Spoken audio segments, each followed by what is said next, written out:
చిన్న కూడిక పెట్టుకొని ముగించుకుందాంలే అనుకున్నటువంటి ఈ యొక్క కార్యక్రమాన్ని సంఘమంతా కూడా మేమున్నామని చెప్పి తోడ్పడి, ప్రత్యేకంగా యవన బిడ్డలు, సంఘస్థులు నిన్న మొన్న సంఘంలో చేర్చబడి అప్పుడప్పుడు సంఘానికి వచ్చేవారు కూడా మేమున్నామయ్యా ఎందుకు మీరు అని చెప్పి ప్రతి ఒక్కరు కూడా వెన్నుతట్టి మమ్మల్ని ప్రోత్సహిస్తూ నడిపించారు. ప్రత్యేకమైన వారందరికీ ప్రత్యేకమైన వందనాలు తెలుసుకుంటున్నానండి.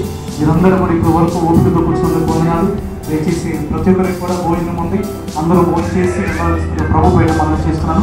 ప్రార్థన ఆశీర్వాదంతో ముగించారు.